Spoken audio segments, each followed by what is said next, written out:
అందరికీ నమస్తే. నేను మీ జర్నలిస్ట్ పండరి. మొత్తానికి తెలంగాణ రాష్ట్రంలో ప్రజాపాలన పేరిట అధికారంలోకి వచ్చినటువంటి కాంగ్రెస్ పార్టీ పరిపాలన పక్కకు వదిలేసి ఈరోజు కక్ష సాధింపు చర్యల్లో భాగంగా తెలంగాణ తొలి ముఖ్యమంత్రి కేసీఆర్కు సంబంధించిన ఇచ్చిన సిట్ నోటీసులకు సంబంధించి అయితేనేంది, లేకపోతే ఫోన్ ట్యాపింగ్ అంశానికి సంబంధించి అయితేనేంది, ఒక గీత దాటుతుందా? ఇక పరిపాలన పక్కన పెట్టేసి సీఎం రేవంత్ రెడ్డి వ్యక్తిగత కక్షలు తీర్చుకోవడం కోసం ఈరోజు పోలీస్ వ్యవస్థని అడ్డంగా వాడుతున్నారా అనే అంశానికి సంబంధించిన దాని మీద చాలామందికి ఒక కన్ఫ్యూజన్స్ అయితే ఉన్నాయి. దీనికి సంబంధించిన దాంట్లో అసలు ఏంది తెలంగాణ రాష్ట్రంలో ఈరోజు పరిపాలన గాలి కుదిలేసి ఈరోజు పోలీస్ అని, సిట్ అని, లేకపోతే ఫోన్ ట్యాపింగ్ అని చెప్పేసి ఒక బేస్లెస్ వాదనను తెరపైకి తీసుకొచ్చినటువంటి సందర్భాన్ని బీఆర్ఎస్ పార్టీ తరఫున ఏ విధంగా చూస్తారు? నిజంగా కేసీఆర్కి ఈరోజు వ్యక్తిత్వ హననానికి, లేకపోతే ఆయనకు ఉన్నటువంటి లెగసీని తగ్గించేందుకు ఆయనకు 160 సిఆర్పిసికి సంబంధించిన చట్టాలను కూడా ఈరోజు దుర్వినియోగం చేస్తూ ఆయనకి ఇచ్చిన నోటీసులకు సంబంధించిన దాని మీద బీఆర్ఎస్ పార్టీ నాయకులు ఏమనుకుంటున్నారు అనే అంశానికి మనతో మాట్లాడేందుకు బీఆర్ఎస్ పార్టీ నాయకులు ఎన్ఆర్ఐ హరీష్ రెడ్డి మనతో ఉన్నారు. ఆయన అడిగి మరిన్ని విషయాలు తెలుసుకునే ప్రయత్నం చేద్దాం. నమస్తే. నమస్తే అన్న. ఎట్లా ఉందన్న? మొత్తం వదిలేసినట్టు? ఎస్, కంప్లీట్ వదిలేసి వచ్చేసి మళ్ళీ 7 నెలలు అయిందన్న. Into the politics. Right, good. ఏదన్నా మొత్తానికి చూస్తున్నాం ఈరోజు తెలంగాణ. మీరు ఒక అమెరికా నుంచి చూసిన తెలంగాణ వేరు, ఇక్కడికి వచ్చిన తర్వాత తెలంగాణ వేరు. ఎందుకంటే మీరు చూసినప్పుడు అమెరికాలో ఉన్నప్పుడు అప్పుడు తెలంగాణ రాష్ట్రం దేశంలోనే నెంబర్ 1 స్టేట్, హ్యాపెనింగ్ స్టేట్, ఒక గూగుల్, ఒక పెద్ద పెద్ద కంపెనీలు ఉన్నటువంటి స్టేట్. బట్ ఇక్కడికి వచ్చిన తర్వాత ఏమన్నా అంటే తెలంగాణ అదే తిరిగి రైజింగ్లో ఉందా, లేకపోతే ఏమన్నా తగ్గే ప్రయత్నం, లేకపోతే ఏమన్నా జరుగుతుందా? అంటే నేను 2 ఏళ్ల క్రితం ఎలక్షన్ టైంలో 3 నెలలు గడిపిన. మీరు అన్నట్టు rising Telangana, number 1 state in the country, per capita income, GDP, ఏ మెట్రిక్స్ తీసుకున్నా కానీ మనం రైజింగ్లో టాప్లో ఉండే. అటువంటి తెలంగాణని వల్ల ఒక దరిద్రపోటు నాయకుడు ఈ రాష్ట్రానికి ముఖ్యమంత్రి అవడం వల్ల ఛిద్రమైనటువంటి పరిస్థితి దాపురించింది తెలంగాణకి. మీరు చూస్తే ఇలా తెలంగాణ రాష్ట్రము లాస్ట్ 5 months ఉండే, గడిచినటువంటి 5 నెలల నుంచి రివర్స్ ఇన్ఫ్లేషన్లో పోతున్నాం మనం. అంటే నాయకత్వం మీద ఎప్పుడైతే నమ్మకం కోల్పోతుందో, విశ్వాసం కోల్పోతుందో, ప్రజలు డబ్బులు తీయడం బయటికి తీయడానికి జంకుతారు. ఇలా రియల్ ఎస్టేట్ రంగం కుదేలైపోయింది, మార్కెట్ మొత్తం కుదేలైపోయింది, వ్యవస్థలో కనీసం క్యాష్ బయటికి తీసి ఖర్చు పెట్టలేనటువంటి దుస్థితి దాపురించింది. అది ఎందుకు అంటే నాయకత్వం మీద విశ్వాసం లేకపోవడం. అంటే ఇలా మేము డబ్బులు ఖర్చు పెడితే రేపటి రోజున ఈ నాయకుడు చర్యల వల్ల ఈ రాష్ట్రం అధోగతి పాలవడం గ్యారంటీ. అధోగతి పాలైనప్పుడు నా డబ్బులు నాకు రావు, మళ్ళా నా పరిస్థితి హీనమైపోతుంది అని చెప్పేసి. సో ఇలా ప్రజల పరిస్థితి అంత దయనీయంగా, అత్యంత దయనీయంగా తయారైపోయింది ఇక్కడ. అది ఎందుకు అంటే కేవలం ఒక పరిపాలనా అనుభవం లేనటువంటి ఒక వేస్ట్ ఫెలో ఈ రాష్ట్రానికి ముఖ్యమంత్రి అయ్యాడు. ఈ మాటలు నేను మళ్ళీ మళ్ళీ ఎందుకు చెప్తున్నామంటే, out of 29 states in India, 29 రాష్ట్రాలలో అత్యంత చెత్త పరిపాలనటువంటి రాష్ట్రం ఇలా తెలంగాణ అనేది మనందరు కనబడతా ఉంది. ఏ రంగమైన తీసుకోండి. రైట్, మీరు అదే మాట అంటున్నారు, చెత్త పాలన అంటుండే. నేను ఇంకా 10 ఏళ్ల పాటు నేనే ముఖ్యమంత్రి ఉంటాను చెప్పేసి ఇప్పుడు ఉన్నటువంటి ముఖ్యమంత్రి అంటుండే. మరి అది అహంకారం. ఎట్లా అహంకారం అంటే కాన్ఫిడెన్స్ లెవెల్ కాదని ఎట్లా అనుకుంటారు? మొన్న జూబ్లీ హిల్స్ ఎన్నిక తీరుని చూస్తే అహంకారం అన్నట్టు కనిపిస్తుంది. జూబ్లీ హిల్స్ ఎన్నికల్లో అదే చెప్తున్నా, జూబ్లీ హిల్స్ ఎన్నికల్లో ప్రజాస్వామ్యాన్ని నడి రోడ్డున చంపేశాడు. దాదాపు 250 కోట్లు. రేపు అదే తీరున ప్రతి ఒక్క నియోజకవర్గానికి మినిమం 100 to 150 crores ఖర్చు పెట్టేంత సొమ్మును ఇప్పటికే ఆయన జేబులు వేసుకున్నాడు. 10 ఏళ్ళు ఉంటాడు అంటే ప్రజలు అన్ని సార్లు కూడా డబ్బులతోనే గెలిపారు. ప్రజలు పరిపాలనా అనుభవం లేనటువంటి పిచ్చితనాన్ని చూస్తున్నారు, ఇచ్చినటువంటి హామీలను ఎగ్గొట్టినటువంటి ఒక కుసంస్కారాన్ని చూస్తున్నారు. గడిచినటువంటి 10 ఏళ్ళు రాష్ట్రాన్ని సవ్యంగా ముందుకు తీసుకెళ్లినటువంటి ముఖ్యమంత్రి గారి పట్ల ఈయన భాషను చూస్తున్నారు. ముఖ్యమంత్రి గారిని గతంలో మన తొలి ముఖ్యమంత్రి కేసీఆర్ గారిని ఇబ్బందులకు గురి చేస్తున్నటువంటి తీరును చూస్తున్నారు. ఎందుకంటే ఆయన ఏం చేసిండు? ఆయన చేసిందల్లా అభివృద్ధి సంక్షేమం. అంతకు మించి కేసీఆర్ గారి చరిత్రలో ఏమీ లేదు. మీరు చూస్తాను, ఏ ఒక్క కాంట్రవర్సీ కూడా లేదు.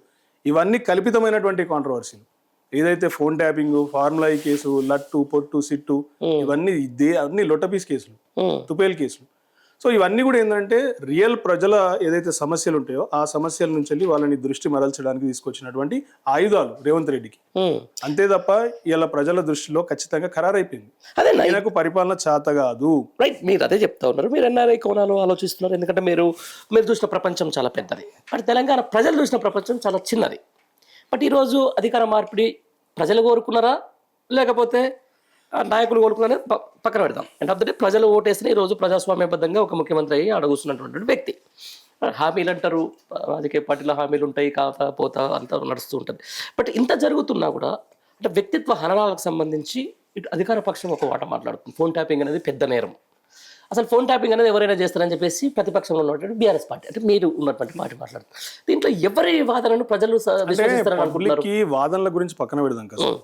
పబ్లిక్ కావాల్సింది ఏంది? అలా రైతులకు కావాల్సింది రైతు బంధు. ఓకే, నాట్లు పడ్డాయి పొలాలలో రైతు బంధు ఇరా నాయన అని చెప్తే సిట్టు లట్టు పొట్టు అనుకుంటే టైం వేస్ట్ చేస్తుండా లేదా? ఓకే, పబ్లిక్ సిట్టు గురించి, నీ ఫోన్ ట్యాపింగ్ గురించి, నీ ఫార్ములా ఈ కేసు గురించి వాళ్ళకి అవసరం లేదు ఇలా. ఎందుకంటే అవన్నీ చెత్త కేసులు, పబ్లిక్ కి నష్టం చేకూర్చేటివి కాదు. ఓకే, ఫార్ములా ఈ కేసులో 54 కోట్ల రూపాయలు జిహెచ్ఎంసీ అకౌంట్ నుంచి వెళ్ళి ఆ ఫార్ములా ఈ నిర్వాహకుల అకౌంట్లకు పోవడం వాస్తవం. ఆర్బీఐ గైడ్ లైన్స్ ప్రకారమే పంపించిండ్రో, లేకపోతే చిన్న ఏమన్నా అక్కడ ఆ ట్రాన్స్ఫర్ ఇష్యూలు ఏమన్నా ఇది ఉంటది కావచ్చు, కానీ ఓకే, ఆ ఈవెంట్ జరగడం గ్యారంటీ జరిగింది. అక్కడ 700 కోట్ల విలువైనటువంటి ఇన్వెస్ట్మెంటో లేకపోతే ఆ అడ్వాంటేజ్ హైదరాబాద్ నగరానికి ఏర్పడింది. అట్లా చూసుకుంటే ఇలా ఫోన్ ట్యాపింగ్ వాళ్ళు ఎవరు బయటకు వచ్చి ఇలా ఫోన్ ట్యాపింగ్ నా ఫోన్ ట్యాప్ అయిందని చెప్పేసి బయట పెడుతున్నారంటే వీళ్ళు చెప్పినటువంటి అదే చెప్తున్నా. బండి సంజయ్ గారికి దగ్గర ఏమైనా ఆధారాలు ఉన్నాయా? ఆధారాలతో బయట ఎవరైతే తీసుకొస్తారో కోర్టుకు సమర్పిస్తారో, కోర్టు రేపు పోలీసులు ఛార్జ్ షీట్ ఫైల్ చేసి కోర్టులో వాదోపవాదనలు జరిగినాక మరి నేరస్తురా కాదా అని నిర్ణయించినాక కదా ఈ ఫోన్ ట్యాపింగ్ అసలు కేసా కాదని తెలియదు.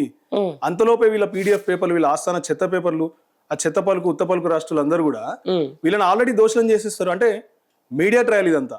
మీడియాలో ట్రయల్ అంటే కోర్టులలో ట్రయల్ జరగాల్సింది మీడియాలో ట్రయల్ చూపిస్తున్నారు వీళ్ళు. అదే అండి, మీరు సాక్షాత్తు అల్లుడి ఫోన్ కూడా ట్యాప్ అయిందని చెప్పేసి కూతురు చెప్తున్న పరిస్థితి ఉంది. వాస్తవం చెప్తున్నాం. ఏమంటున్నామంటే ఇలా అల్లుడి ఫోన్ ట్యాప్ అయినా కూతురు ఫోన్ ట్యాప్ అయినా రుజువులు ఉండాలి.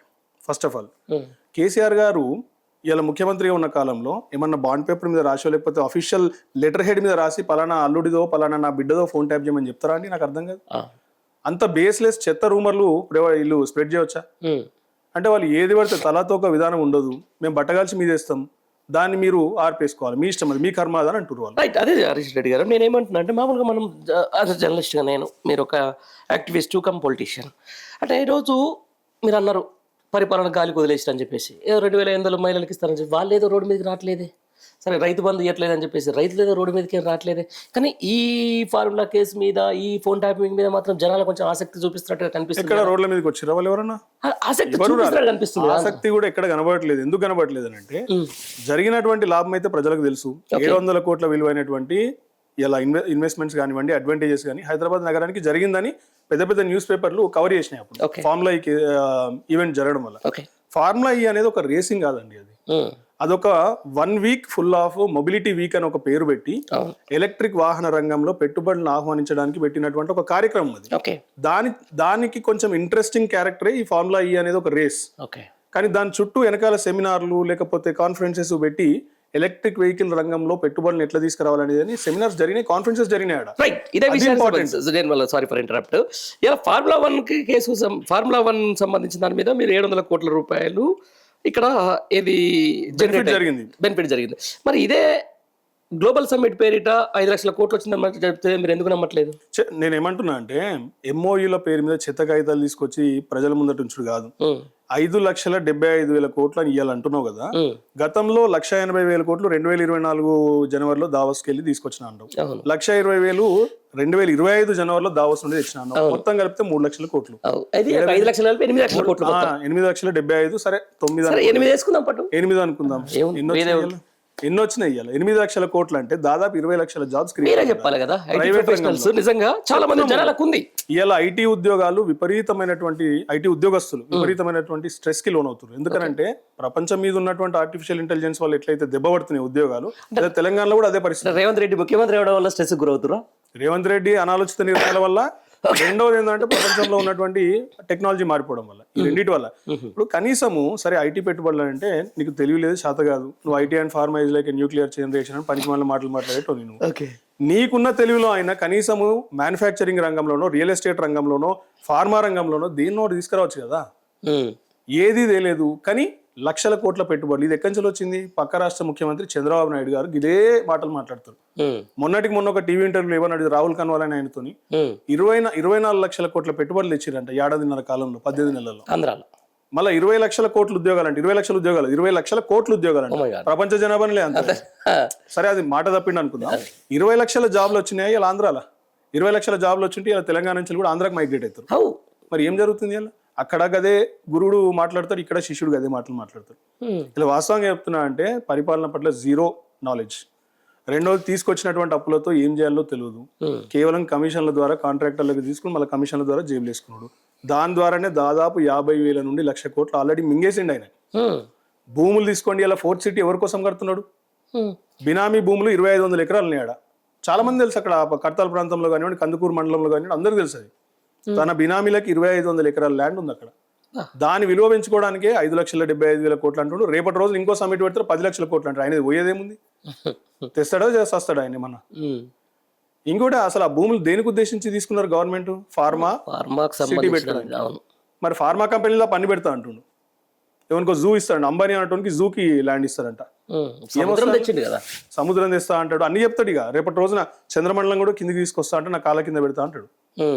అంత తెలివి తక్కువ పరిపాలన ఈ దేశంలో ఏ ముఖ్యమంత్రి కూడా చేస్తలేదు. ఇదేనా ఇంత అనుభవం ఉన్న కాంగ్రెస్ అంటారు? 10 సార్ల దగ్గర 4-5 సార్ల 10 సార్ల మంత్రులుగా చేసినటువంటి జానారెడ్డి గారు లాంటి వాళ్ళ నాయకులు పక్కన పట్టున్నారు. ఒక 7-8 సార్లు మంత్రులు చేసినటువంటి ఉత్తమ్ కుమార్ రెడ్డి వాళ్ళు పక్కన అంటున్నారు. ఐటీగా గతంలోనే ఐటీగా శాఖ మంత్రి చేసినటువంటి శ్రీధర్బాబు పక్కన ఉన్నారు. ఇట్లా అందరిని పక్కన పెట్టుకొని మరి ఈయన ఇట్లా చేస్తుంటే వాళ్ళు తప్పని చెప్పట్లేదా? చెప్పడానికి ఆస్కారము లేకపోతే వినడానికి ఓపిక ఆయనకు లేదు. ఈయన సంఖలోనే ఎడమ సంఖలోనేమో హోమ్ మినిస్టర్ శాఖ పెట్టుకున్నాడు, కుడి సంఖలో ఎడ్యుకేషన్ అంటాడు, చెత్త శాఖ, మున్సిపాలిటీ శాఖ, అర్బన్ డెవలప్మెంట్ అన్ని దగ్గర పైసలు వచ్చే శాఖలన్నీ ఈయన పెట్టుకున్నాడు. పైసలు రాని శాఖలన్నీ మందికి డిస్ట్రిబ్యూట్ చేసారు. వాళ్ళు ఈ వాటాల కాడ లొల్లిలై తిట్టుకుంటారు. ఒకరినొకరు మంత్రులు గల్లాలు పట్టుకొని కొట్టుకుంటారు. ఇది మనం చూసినాం నిన్న మనం చూసిన తతంగం ఈ లొల్లి అంతా. ఇలా మీరు ఆలోచిస్తే రేవంత్ రెడ్డి గారు 2009లో ఎమ్మెల్సీ, అంతకుముందు ఎమ్మెల్సీ 7లో అనుకుంటా, 7లో ఎమ్మెల్సీ అయినప్పటి నుంచి మొన్నటి దాకా ఎలక్షన్ వరకు ఒక్కసారి కూడా అధికార పార్టీలో లేడు. కనీసం ఆయనకి జిల్లా చైర్మన్ పదవో లేకపోతే ఏదైనా ఉంటే ఏంటంటే పరిపాలన పట్ల కొంచెం బ్యాలెన్స్డ్ అప్రోచ్ ఉంటుంది ఆయనకి. ఆ జీరో నాలెడ్జ్ ఉండడం వల్ల ఏది పడితే తలతోకలేని నిర్ణయాలు తీసుకొని ప్రజల్ని ఇబ్బందులకు గురి చేయడం. మీరు చూడండి అలా ఇన్వెస్ట్మెంట్స్ ఏడు నుంచి వచ్చినాయి, ఎక్కడ ఉన్నాయి అవి? అసలు తీసుకొచ్చినటువంటి అప్పులు కనీసం నువ్వు ఒక క్యాపిటల్ ఇన్వెస్ట్మెంట్ చేయాలి. ఒక కాళేశ్వరం లాంటి ప్రాజెక్ట్ కట్టు, ఒక మిషన్ భగీరథ ద్వారా ఇంటింటికి తాగునీళ్ళు, హాస్పిటల్స్ కట్టు, ఇంటగ్రేటెడ్ స్కూల్స్ అన్న ఏడమైంది ఇంటగ్రేటెడ్ స్కూల్స్. ఇవన్నీ చేసినందుకే బీఆర్ఎస్ పార్టీని అధికారంలోకి రానియలేదు ప్రజలు. ఇవన్నీ చేసిన తర్వాత రేవంత్ రెడ్డి కూడా రానియలేదు భయమేమో. ఒకటే మాట, రేవంత్ రెడ్డి అది కూడా ఆ తెలివి కూడా ఉంది ఆయనకి. ఒకటే మాట ఏంటంటే రేవంత్ రెడ్డి ఇచ్చినటువంటి అడ్డమైనటువంటి అడ్డగోలు 6 హామీల్ని ప్రజలు నమ్మినారు కాబట్టి ఇలా అధికారంలోకి ఇచ్చారు. కేసీఆర్ గారి మీద హామీలను నమ్మిన ప్రజలు నిజంగా అభివృద్ధిని ఎందుకు నమ్మలేదంటారు? అంటే 10 ఏళ్ళు అధికారంలోకి ఇచ్చినాం, పోనీ ఇదేదో చమత్కారం చేస్తా అంటుండు, మొత్తం మ్యాజిక్ చేసేసి తెలంగాణని ఎక్కడికో తీసుకెళ్తా అంటుండు కదా. అట్లాగే నాకు 2,000 పింఛన్ వచ్చేది 4,000 వస్తుందంట, నాకు నెలకి 2,500 వస్తుందంట. ఇవన్నీ పిచ్చి భ్రమలన్నీ కల్పించి పబ్లిక్ ని తెలియ మన భాషలో చెప్పుకోవాలంటే రూరల్ బడ్జెట్ బనాయించింది. అంతేనా? నిజంగా జనాల్ని బనాయించి కూర్చున్నాడు. ఇప్పుడు మరి జనాలు తెలివిలోకి వచ్చిన ఏం కాదని వచ్చిర్రు, బరాబర్ వచ్చిర్రు. ఇయ్యాలటికి కనిపిస్తుంది, బరాబర్ కనిపిస్తుంది. గ్రౌండ్ రిపోర్ట్ అంత ఉంది మన దగ్గర. ఇయ్యాలటికి ఇవాళ అసెంబ్లీ ఎలక్షన్ పెడితే ఈయన పార్టీని ఈయన రాజకీయంగా బొందబెట్టుడు ఖాయం. నిజంగా చెప్తున్నా, సింగిల్ డిజిట్లకు పరిమితం అవుతుంది, 9 లోపే. మరి అట్లా అనుకున్నప్పుడు మన స్థానిక సంస్థల ఎలక్షన్ 6,000కు పైగా, దగ్గర 7,000కు పైగా స్థానిక సంస్థల అడ్వాంటేజ్ మీకు తెలుసు. ఫస్ట్ ఆఫ్ ఆల్ స్థానిక సంస్థల సర్పంచ్ ఎలక్షన్స్ పార్టీ సింబల్ మీద ఉండవు. ఎవరు గెలిచినా తన ఖాతాలో పార్టీ సింబల్ మీద ఉండకపోయినా ఎవరో ఒక అభ్యర్థి, ఒక పార్టీ అయితే బలపరచాలి కదా. ఆయన చెప్పినటువంటి 60%లో దాదాపు ఒక 30% వరకు ఇండిపెండెంట్ నో లేకపోతే డబ్బులు ఇచ్చో కొనుక్కొని తీసుకొచ్చుకొని యాడ్ చేసుకున్న ఫిగరే అది. ఇలా నీకు ఎందుకు వేస్తారు గ్రామాలలో? రైతు బంధు 2 సార్లు ఎగ్గొట్టినందుకు ఓట్లు వేయాలన్నా నీకు? రైతు రుణమాఫీ అరకొరగా చేసినందుకు ఓట్లు వేయాలన్నా? రైతులకు ఇస్తానటువంటి పంట బోనస్ ఇయ్యనందుకు వేయాలన్నా? అన్ని చేయకపోయినా కూడా అయినా మెజారిటీ కాంగ్రెస్ పార్టీకి సంబంధించిన వాళ్ళు చెప్పుకుంటున్నటువంటి వాదన అది. రాలేదు వాళ్ళకి అన్ని సీట్లు. నిజం చెప్తున్నాం. బీఆర్ఎస్ కూడా కదే చెప్తుంది కదా, 40% లేకపోతే 45%, 40% వచ్చిందని చెప్తున్నారు కదా. మేము అధికారంలో మేము అబద్ధాలు ఎందుకు చెప్తాం? అధికారంలో వాళ్ళం కాదు మేము. మాకు ఇన్ని వచ్చినాయి, మాకు అన్ని వచ్చినాయని చెప్పడం. హరీష్ రెడ్డి గారు, నేను చెప్పేది బాగా క్లియర్ అండి. నిజంగా ప్రభుత్వం మీద వ్యతిరేకత ఉన్నమాట వాస్తవం, మీరే అంటున్నారు. నేను కూడా యాక్సెప్ట్ చేయాల్సింది, ఎందుకంటే నేను జర్నలిస్ట్, నేను కూడా చూస్తుంటా. చాలా మంది అరే రైతు బంధుల గురించి అడుగుతున్నారు, లేకపోతే ఈయన పరిపాలన మీద కూడా అందరూ పెదవిరుస్తున్నారు. అయినా కానీ సర్పంచ్ ఎలక్షన్ లో కాంగ్రెస్ పార్టీకి 60% ఎందుకు గెలిపించారు అంటే మీ దగ్గర ఉన్న సమాధానం చెప్పండి. నేను చెప్తున్నా, మీరు అడిగే క్వశ్చన్ లోనే ఆన్సర్ ఉంది అంటున్నా. 60% కాదది, మీరు 60% అంటున్నారు. ఇవన్నీ దొంగ లెక్కలు. సగానికి సగం మంది దొంగ లెక్కలు అయినప్పుడు నేను అదే చెప్తున్నా. మరి బీఆర్ఎస్ పార్టీ 40% గెలిచిందని చెప్పుకుంటుంది కదా. బీఆర్ఎస్ పార్టీ ఇప్పుడు గట్టి మూడేళ్ళు మారవై? ఒకటి మనం జెన్యున్ గా మాట్లాడుతున్నాం. ఎస్ దీనిలో ఏంటంటే దాపరికాలు వద్దు. నేను ఒక రాజకీయ నాయకుడు కూడా తెలవాలి, మాట్లాడను. ప్రజలకు తెలవాలి నిజంగా ఈ దొంగ లెక్కల నిజంగా లేదని చెప్పి ప్రజలకు తెలవాల్సిన అవసరం ఉంటది. నేను బీఆర్ఎస్ పార్టీ నాయకుడు పక్కన పెడతా. ఇవాళ రూలింగ్ పార్టీ ఎవరిది ఉంది? కాంగ్రెస్. కాంగ్రెస్ ఎన్నేళ్ళు ఉంది ఇంకా వాళ్ళకి అధికారం? 3 ఏళ్ళు. 2 ఏళ్ళు వేసుకో, 2.5 ఏళ్ళు, 3 ఏళ్ళు. ఇవాళ సర్పంచ్ ఎన్నికల్లో ప్రజలు స్థానిక సమస్యలు రెండోది అధికారంలో ఎవరున్నారని చూస్తారు. అది వాస్తవం. అది అధికారంలో బీజేపీ ఉన్నా రేపు బీజేపీకి గన్నే సీట్లు వస్తాయి. అధికారంలో తృణమూల్ కాంగ్రెస్ ఉన్నా ఎవరున్నా కానీ స్థానిక సంస్థలకి 3 ఏళ్ళు ఉన్నప్పుడు ఖచ్చితంగా వాళ్ళకి కొంచెం అడ్వాంటేజ్ ఉంటది. ఇదే ఎలక్షన్ స్థానిక సంస్థల ఎన్నికలు, అసెంబ్లీ ఎన్నికలకు ఒక 6 నెలల ముందర పెట్టండి. కాంగ్రెస్ కి 1% కూడా ఎక్కువ రావు సీట్లు. వాస్తవం ఇది. ఎందుకనంటే 3 ఏళ్ల సమయం ఉంది. ఇప్పుడు నేను టీఆర్ఎస్ అయినా గెలిపించినాక నాకేమైనా వస్తుందా ఫండ్? ఖచ్చితంగా ఎమ్మెల్యే గారు తొక్కి పెడతాడు. ఈ సర్పంచ్ టీఆర్ఎస్ కూడా ఇంక ఫండ్ ఇవ్వద్దని అంటాడు. ఇది జరుగుతున్నటువంటి రాజకీయ చదరంగం. ఇది మీ అందరికి తెలుసు. నిజంగా ప్రభుత్వం మీద వ్యతిరేకత వస్తున్నమాట వాస్తవం. అది కాంగ్రెస్ పార్టీ మీదనో రేవంత్ రెడ్డి మీదనో అనేది ఇక ప్రజలు సమాధానం చెప్తారు భవిష్యత్తులో. ఆ వ్యతిరేకత బీఆర్ఎస్ కు సానుకూలంగా మారుతుందని చెప్పేసి మీరు అనుకుంటున్నారు? 100%. ఎందుకంటే కేసీఆర్ గారు ఒక ప్రూవెన్ లీడర్. అంటే గతంలో తెలంగాణని అంటే బంగారు తెలంగాణమయంగా ఎట్లా చేసిండో ప్రజలందరికీ, ఇదేం పెద్ద 50 ఏళ్ల కింద జరగలే కదా, ప్రజలందరికీ గుర్తుంది, ఇంకా ఫ్రెష్ ఉంది వాళ్ళ మైండ్ లో. ఇలా తెలంగాణ రాష్ట్ర జీడిపి కానివ్వండి, పర్ క్యాపిటల్ ఇన్కమ్ తలసరి ఆదాయం కానివ్వండి, ప్యాడీ ప్రొడక్షన్ కానివ్వండి, మన వరి ప్రొడక్షన్ కానివ్వండి, లేకపోతే పత్తి ప్రొడక్షన్ కానివ్వండి, మన టోటల్ ఎక్స్టెంట్ ఆఫ్ ఏకరేజ్ పంట విస్తీర్ణం కానివ్వండి, లేకపోతే సంక్షేమ పథకాలు, ఇవన్నిట్లలో చూసుకుంటే కేసీఆర్ ని మర్చిపోగలుగుతారు ఎవరన్నా తెలంగాణలో? మర్చిపోలేరు. నివేదిక కూడా అదే చెప్పింది కదా మన సెంట్రల్ గవర్నమెంట్ చెప్పింది. ఫైనాన్షియల్ ఎకనామిక్ రిపోర్ట్ ఇచ్చింది 2025 కి. దానిలో చెప్పారు క్రిస్టల్ క్లియర్ గా కాళేశ్వరం ప్రాజెక్టును ఈ మిషన్ కాకతీయ వల్ల 89 లక్షల ఎకరాల ఆయకట్టు పెరిగిందంట. ఇంకొక ఫన్నీ ఫ్యాక్ట్ చెప్పమంటారా? తెలంగాణలో పెరిగిన విస్తీర్ణం 9.5 ఏళ్లలో 89 లక్షల ఎకరాలు అయితే మొత్తం దేశంలో 27 రాష్ట్రాలలో 40 లక్షల ఎకరాలు కూడా పెరగలేదు కొత్త ఆయకట్టు. అంటే కేసీఆర్ గారు ఏ రకంగా తెలంగాణను పైకి తీసుకెళ్ళింది. మరి ఇంత చెప్తున్నప్పుడు జనంలోకి ఎందుకన్నా అర్థం చెప్తున్నా కదా. మీకు తెలుసు ఇలా రాజకీయాలు ఏం జరుగుతున్నాయో మీకు అంతా తెలుసు. కొంత పార్టీలో కొన్ని మా ఇంటర్నల్ జరిగినటువంటి నిర్ణయాలు, కొన్ని సార్ కనుక వేరే నిర్ణయాలు తీసుకొని కొత్త అభ్యర్థులను కూడా ఎంకరేజ్ చేసి ఉంటే అది వేరే రకంగా వెళ్తుండే. రెండవది ఏంటంటే పబ్లిక్ కి కూడా ఈడు చూపించిన ఇందాక చెప్పిన అడ్డమైనటువంటి హామీలు ఇచ్చిండు. తులం బంగారం ఇస్తా అన్నాడు, 1,00,000 రూపాయలు ఇచ్చుకుంటా కూడా కళ్యాణ్ లక్ష్మి. తులం బంగారం శాతం అయితే ఇలా ఎంత తులం బంగారం? 2 లక్షల రూపాయలు. రాష్ట్రాన్ని అప్పులపాలు చేసిపోయిన తర్వాత తులం బంగారం ఎట్లా ఏమంటారు? అప్పులపాలు చేసిండు అనేది ఒక శుద్ధ అబద్ధం, తప్పది, ఫేక్ స్టేట్మెంట్ అది. ఇప్పుడు 2 ఏళ్ల నుంచి అదే పాట 2,80,000 పార్టీ. ఇలా అవును, మీకు క్యాగ్ రిపోర్ట్ కానివ్వండి, లేకపోతే ఆర్బీఐ రిపోర్ట్ ఏమి ఇచ్చింది మీకు? పార్లమెంట్ లో లోక్సభలో అడిగిన క్వశ్చన్ కి మొన్న 6 నెలల కింద 2,80,000 కోట్లు కేసీఆర్ గారి హయాంలో అయినటువంటి అప్పు. మరి ఈ ప్రభుత్వం 2 ఏళ్లలో ఎంత అప్పు చేసింది? గదే 2,80,000 కోట్లు చేసింది. మేము 9.5 ఏళ్లలో వేస్తే ఈయన 2 ఏళ్లలో చేసింది. అప్పులు కడుతున్నాడు కదా, వడ్డీలు కడుతున్నాడు కదా. అప్పులు వడ్డీలు దాని గురించి కూడా క్యాగ్ రిపోర్ట్ మీరు చూసారు కదా, నెలకు 2,500 కోట్లు కడుతుంది. కాగ్ రిపోర్ట్ మాకేం అర్థం అవుతుంది అన్న? మామూలు కాగ్ రిపోర్ట్ నేను చెప్తున్నా, గ్రామస్తులకి గ్రామీణ ప్రజలకి చెప్తున్నాం.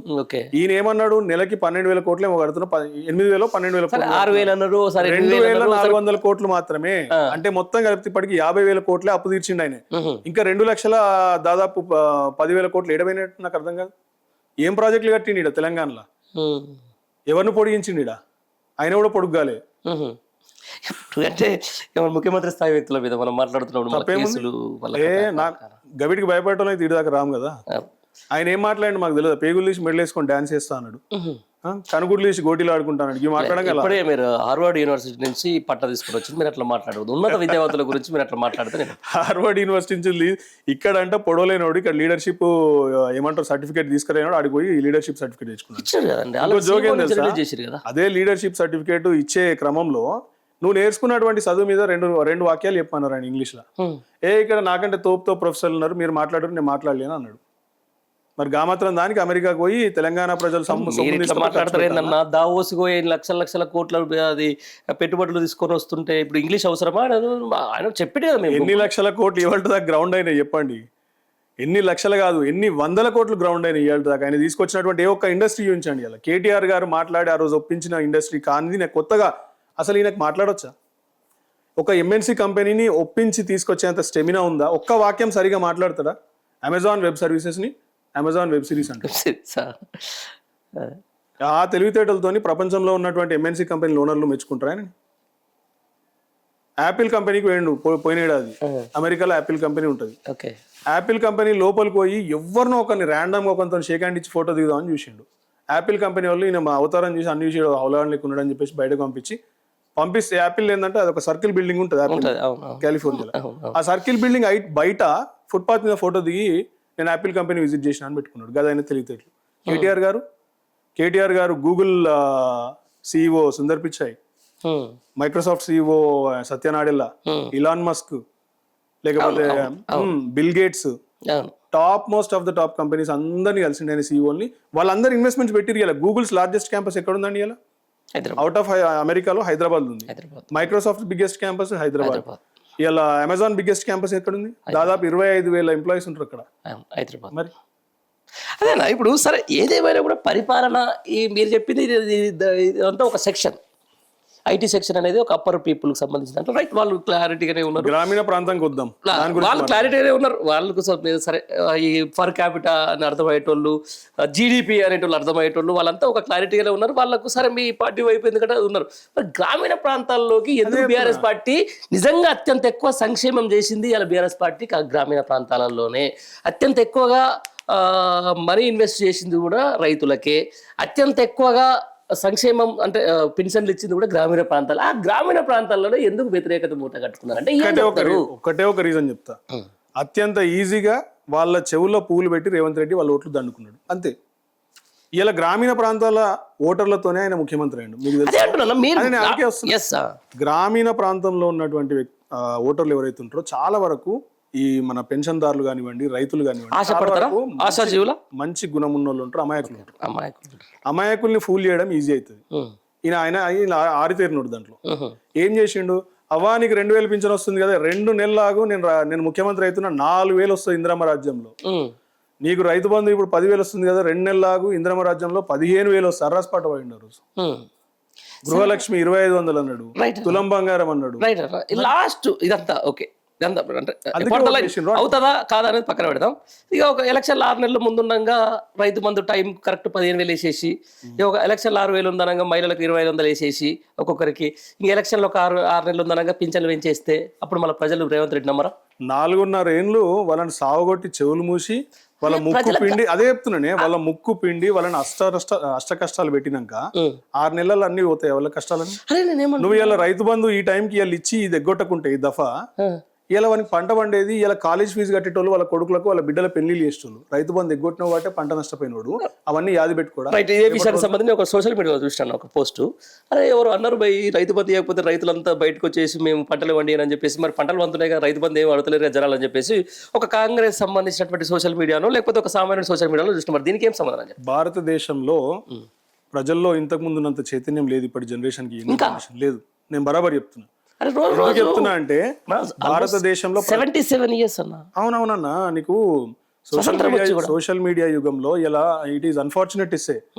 ఎందుకంటే ఒక చాలా దురదృష్టకరమైన విషయం ఏంటంటే యువత అంతా కూడా ఇలా రీల్స్, యూట్యూబ్ షార్ట్స్, సినిమాలు, సినిమా హీరోల పిచ్చి, వీటిలో క్రికెట్ ఒకటి, వీటిలో మునిగి తేలుతున్నారు తప్ప ఇలా దేశంలో ఉన్నటువంటి ప్రధాన సమస్యల పట్ల ఎవడని కొట్లాడుతుందా? అదే విషయం ఇలా రైతులది కూడా అదే పరిస్థితి అవుతుంది. వాళ్ళు ఎట్లయితే బుద్ధి చెప్పాలనో రేపటి రోజున ఓటేసి అట్లనే బుద్ధి చెప్తారు. ఇప్పుడు బట్టలు చింపుకొని రోడ్డు మీదకి పోతే రేవంత్ రెడ్డి దిగుతాడా కిందికి? కాదు కదా. పీస్ఫుల్ గా ప్రజాస్వామ్య పద్ధతిలో రేపు నీ గుండు మీద ఓటుతో గుద్దితే నువ్వు 3 ఫీట్ల లోపలి కొంగుతావు రేపటి రోజున. అదే పని చేస్తారు రేవంత్ రెడ్డి. అంతేనా? బరాబర్. రైట్. ఎంత 2.5 ఏళ్ళు ఉంది ఇంకా ఇంత జరుగుతున్నది అన్నప్పుడు రైట్. ఒక విధంగా చెప్పాలంటే పరిపాలనకు సంబంధించిన దాని మీద చాలా మంది ఏమంటారు దాన్ని అన్హ్యాపీ. సీరియస్లీ చెప్పాలంటే కొంతమంది ఓ సెక్టార్ పీపుల్ అసలు రేవంత్ రెడ్డి జై రేవంత్ రెడ్డి వాళ్ళు అని చెప్పేసి ఒక సెక్టార్ పీపుల్ చెప్తున్నటువంటి అంటే ఈ మేకపోతు గాంభీర్యాల వల్ల పార్టీకి నష్టం వస్తుంది, రేపొద్దున ఈ పార్టీని ప్రజలు ఎవరు నమ్మరు అని చెప్పేసి యువకుడు అని చెప్పేసి రాహుల్ గాంధీ స్థాయి నుంచో లేకపోతే మహా అపర మేధావులు అని చెప్పేసినటువంటి కాంగ్రెస్ పార్టీ నాయకులు దీన్ని అడ్డుకట్ట వేసే ప్రయత్నం చేస్తలేరు అనుకుంటున్నారా? వాళ్ళకి తెలంగాణ అసలు అవసరం లేదు. అవసరం లేదు. ఎందుకు లేదంటే ఇక్కడ ఉండేటి ఎంత 16-17 ఎంపీ సీట్లు. వాళ్ళకి ఉత్తరప్రదేశ్ లో గెలవడం ఇంపార్టెంట్, కర్ణాటకలో, తమిళనాడులో, బీహార్లోనో అక్కడ గెలవడం ఇంపార్టెంట్. వాళ్ళు తెలంగాణ కేవలం ఒక ఏటీఎం లాగా యూజ్ చేసుకుంటున్నారు. తెలంగాణ నుండి నెలకు ఒక 5,000 కోట్ల చొప్పున దాదాపు 5 ఏళ్లలో 1 లక్షనో 2 లక్షల కోట్లు దోచుకోవడానికి మాత్రమే తెలంగాణ వాళ్ళని వాడుకుంటున్నారు. అంతే తప్ప తెలంగాణలో ఏమి జరిగినా ఇలా రాహుల్ గాంధీ కళ్ళు మూసుకొని తిరుగుతున్నాడు. ఆ రోజు ఏమన్నాడు అశోక్ నగర్ చౌరస్తాకి వచ్చి 2 లక్షల ఉద్యోగాలు మీకు ఇవ్వకపోతే నేనే వచ్చి ఇలా రేవంత్ రెడ్డి ముక్కు పిండి ఉద్యోగాలు ఇప్పిస్తా అన్నాడు. 2.5 ఏళ్ళు అయింది, తిప్పి కొడితే 30,000 25,000 ఉద్యోగాలు ఇచ్చిండు ఇప్పటికి. రాహుల్ గాంధీ ఏడిపోయాడు? ఆ రాజ్యాంగం బుక్ పట్టుకొని దేశం అంతా దేశాటన చేస్తుంది. తెలంగాణకు మాత్రం వస్తలేడు. తెలంగాణకు వస్తే ఖచ్చితంగా ముక్కు పిండి వసూలు చేస్తారు ఆయన దగ్గర నుంచి కూడా. నువ్వు హామీ ఇచ్చినావు, ఏడ తప్పించుకొని తిరుగుతున్నావు అని చెప్పేసి అడగరు ఆయనని.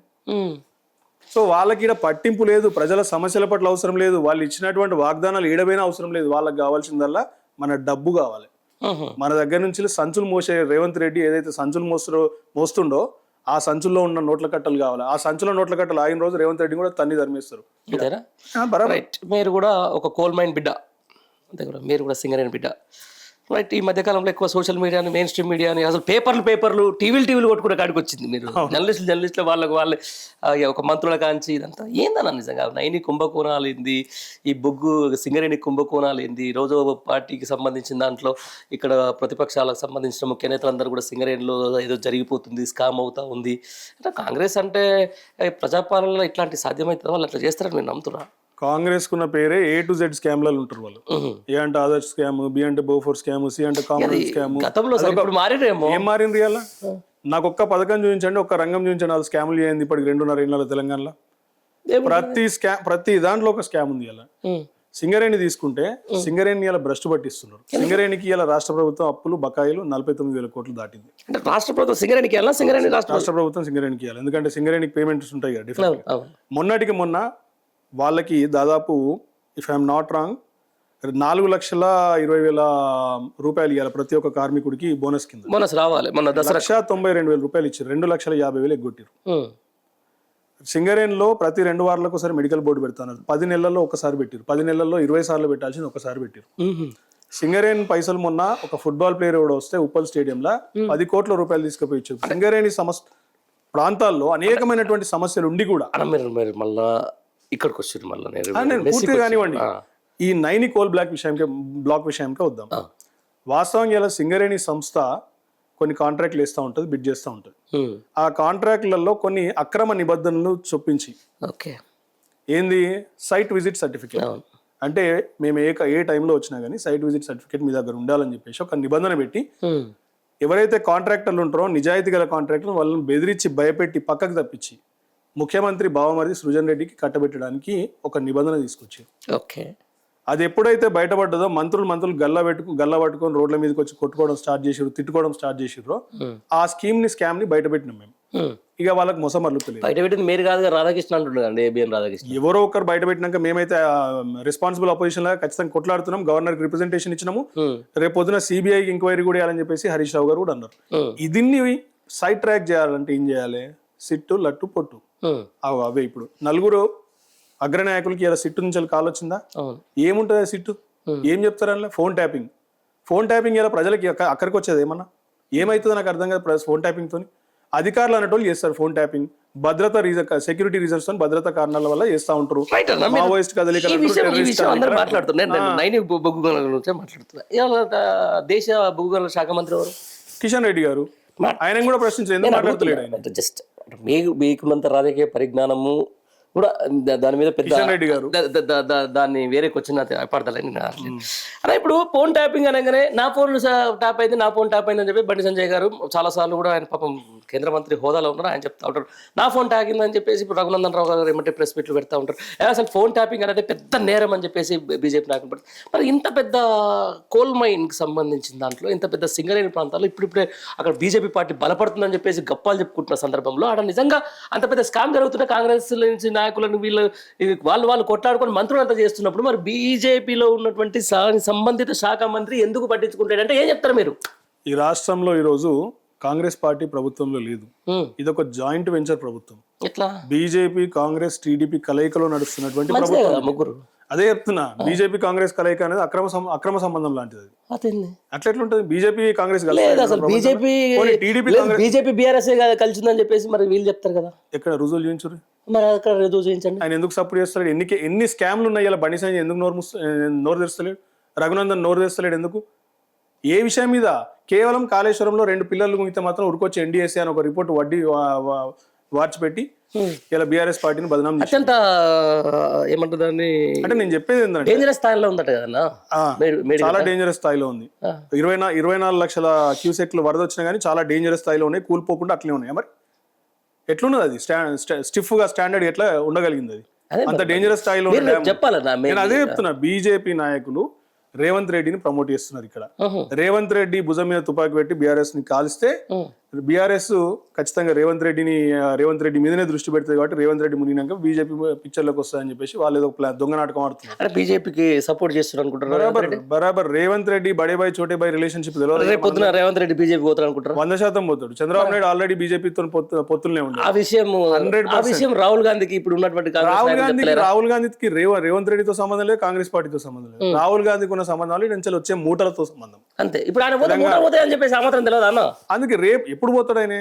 ఈ రాష్ట్రంలో 5 ఏళ్ళు అధికారం అనుభవించి ఆ ఏటీఎం లాగా పైసలు దోచిపెట్టినాక ఉంటేంది పీక్తేంది వాళ్ళకి రావాల్సిన మూటలు వస్తే వాళ్ళు ఇంకో రాష్ట్రం మీద పోతారు అప్పుడు వాళ్ళు. అంతే ఉంటది వాళ్ళ వ్యవస్థనే అంత. కాంగ్రెస్ అని కావాల్సింది ఇక్కడ నుంచి పైసలు. ఆ పైసలు వచ్చినాక రేవంత్ రెడ్డితో ఎడంకాలతో అంటారు రేవంత్ రెడ్డిని. ఆయనతో పోయి బీజేపీలోకి పోతారు, లేకపోతే కొత్త దుకాణం పెడతారు తెలంగాణ పార్టీ అని ఇంకోటి. ఇది అందరికి తెలిసినటువంటి వాస్తవం. ఇలా నరేంద్ర మోడీ గారి బ్లెస్సింగ్స్ లేకుండా రేవంత్ రెడ్డి ఇక్కడ పరిపాలిస్తున్నాడా?